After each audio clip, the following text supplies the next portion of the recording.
In Vegas, you guys had a show where a guy wore a ICP shirt. Mm-hmm. An Insane Clown Posse shirt. Yeah, that wasn't very smart. That wasn't very smart. Everybody don't know because we're talking about this 20 years ago. So a lot of the kids that's listening to him now wasn't even born. But what ended up happening was at that time, Eminem and the ICP had an extremely big beef. It was huge. M hated them, they hated M. I mean, it got to the point where it was a lot of people. ICP was sending henchmen after us to try to interrupt shows. But this kid had on this ICP t-shirt and he's heckling the crowd. M stops his show in the middle of his performance. This kid is sitting bottom left corner of the stage, up front. He's enjoying the show, but he's on an ICP t-shirt. It's so fucking disrespectful. What were you thinking when you seen the guy with the shirt? I said, this kid about to get his ass whooped, man. He's a white kid, man. He didn't know no better. He just figured, I could just wear, an ICP t-shirt. It's kind of like walking into U of M and pissing on the logo with a Michigan State jersey on. It was bad, man. So M stops the show. He points the guy out. He said, this motherfucker got on the ICP t-shirt. Y'all let this motherfucker in here in my show with an ICP t-shirt on? And the crowd turned and looks at this kid and said, yo, this is what M says. Get this motherfucker out of here. Next thing I know, this kid gets snatched up by the crowd. They pick him up. The crowd picks the kid up. Next thing you know, he's being passed all the way to the back. No way. Oh, man, it was bad. It was bad. What'd they do to it? The crowd they fucked beat him up. They fucked him up, man. But then after the show, we go to the hotel. This same kid shows up at our hotel demanding to speak to Eminem. I had to go out and say, man, if you don't get the fuck out of here, man. I said, how many times you got to get your ass whooped? So I just want to talk to him. Dude's got blood all on his shirt. Nose is still bloody, man. Blood is dried out. Did you guys think he wanted to fight? Or? No, you know what? I told him, I said, get a kid a fucking Eminem shirt because he'll get his ass whooped for you, man. Take the ICP shirt off and put an Eminem shirt on. Some of these fans, they were bananas, man. That kid's probably like a doctor now. Yeah. Yeah. Did Eminem want to fight him? No, he thought it was funny, man.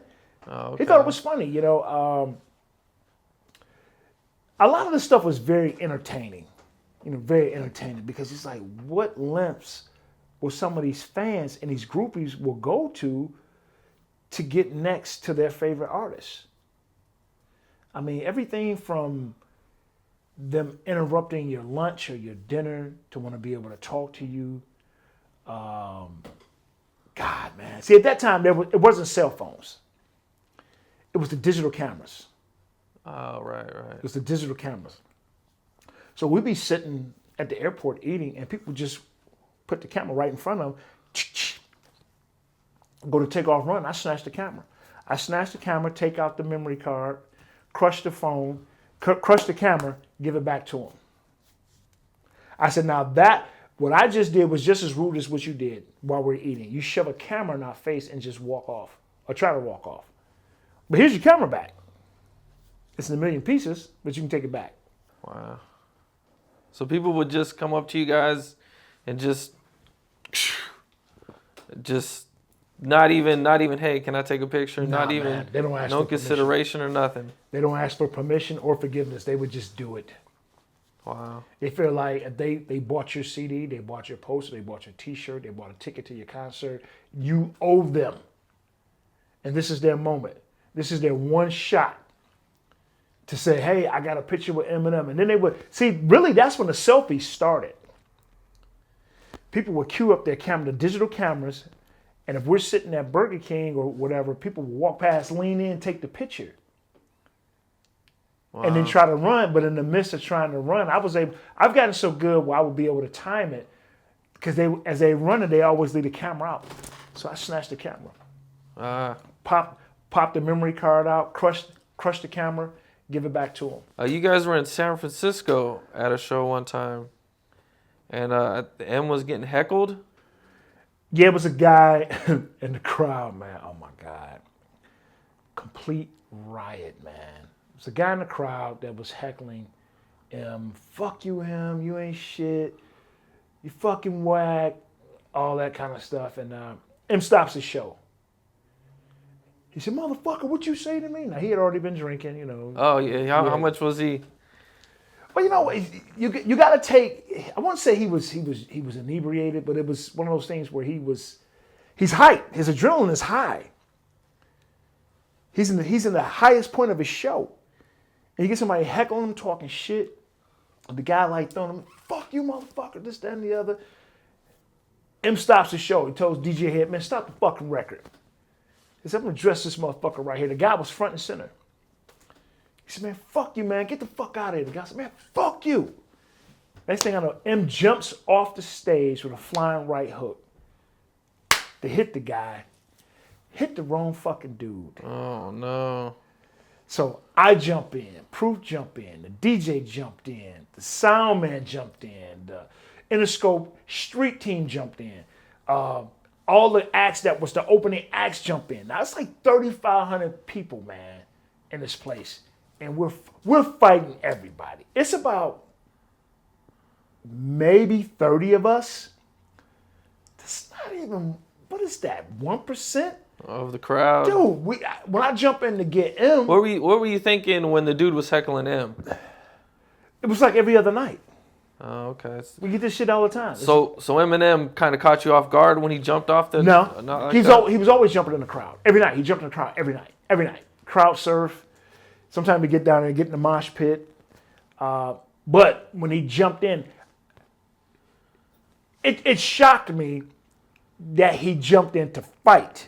I had never seen that before. So when he jumped in to fight, that changed everything, man, because he's in the air like a damn superhero to hit the guy, but he hit the wrong dude. So now he jumps in, he hits the wrong guy. Now he's down there fighting. He's on the bottom of a shit kicking pile. I jump in, I go to get him. I get a guy hit me in the back of my ear. So now everybody's rushing to the front. I was like, fuck him. This guy just hit me, man. So the guy that hit me, I hit him. I cold cock his ass. I hit him so hard, knocked him out. The crowd had him wavering back and forth. So the guy, when I knocked him out, he didn't get a chance to fall. So he was wavering back and forth like a dead fish in the water, man. So then Proof jumps in. He was like, hey, we got to get him. Like, oh, shit, yeah. You know, that was the whole purpose of jumping in anyway. So we're pulling these guys off of him. It's about 4 guys. We're pulling them off. The last guy that's on him, hitting him. So Proof goes in. He's kicking the guy. It's a big dude, man. He kicking the guy. M on the bottom. He giving the guy some real shot. Proof is hitting this guy so hard, man. It sounds like somebody banging on bongos, man. So now I get my shots in too. I ain't gonna lie. Boom, boom. In fact, one of the guys, we ended up breaking the guy's ribs. So grabbed the last guy off of him, threw him. Now, mind you, while we're doing this, we're still getting hit, punched, kicked, but now we got to focus on M. So people are getting free shots at us because we're trying to focus on M. So I take M, I throw him back on stage. I take Proof, I throw him back on stage. And there was a point where me, Young Z, and a couple other guys from the Outsiders, we're back to back, knocking motherfuckers out, man. We throwing haymakers, man, dropping people. You run up, you get dropped. So it was at a point, man, it was just people just laid out. The crowd was in absolutely pandemonium, man. So now I help those guys back on. So I'm the last one to get on the stage. I'm taking the most hits out of everybody. Ribs, back of the head, But my thing is like, fuck that. We got to get out of here because it's going to turn into a riot at this point. So We get back on stage. Was the crowd yelling during all this? Oh What my was the God, crowd man, they're doing? yelling, they're going nuts. It's total fucking chaos, man. So I get back on stage. I said, yo, we gotta fucking go. Get out of here right now. So we run to the tour manager, Gus. I said, Gus, we gotta get the fuck out of here. Gus stops us. Now Gus got the doorway blocked from the side of the stage. He said, nope. He said, we gotta finish this show. He said, because if we don't finish this show, these motherfuckers are gonna kill us, man. He said, the show must go on. He said, get your ass back out there and finish the show. I said, Gus, are you serious? He said, man, I've been doing this a long time. If we don't finish this show, these motherfuckers are gonna kill us. So by this time, people are moshing the pit. It's getting worse and worse. It's fights breaking out. DJ Head gets back up on the turntables. He's mixing the songs. He's putting on. He's cueing. Just don't give a fuck. So the crowd starts to calm down. Proof goes and gets George Clinton from the P-Funk All-Stars, who's also a native Detroiter, brings him on stage. Proof got the mic. He got George Clinton underneath his arm. Hey, this how motherfuckers from Detroit do it. Y'all like that shit? So then the crowd, people start fighting. It was like, hell yeah. He's like, this how we do this shit every night. I was like, no, we don't. We don't get our ass whooped every night. Next thing I know, M does, he does, still don't, he does, just don't give a fuck, and he does, still don't give a fuck. And the crowd went completely fucking nuts. I gotta say, man, even though we had the fight and the riot, that is the most memorable show, man. And then we got on a tour bus that night. We come home. We're on our way back east. I get a call from my mom's. And mom said, hey, you know it was all over the news that she said, you know it was all over the news that you and a little white boy starting riots down there in San Francisco. I said, Mom, that's not how it happened. She said, I'm going to tell you something. Don't let him get you in no trouble. I said, I love you, but I'll talk to you later. She said, it's all over the news. It's all on the front page. I was like, shit.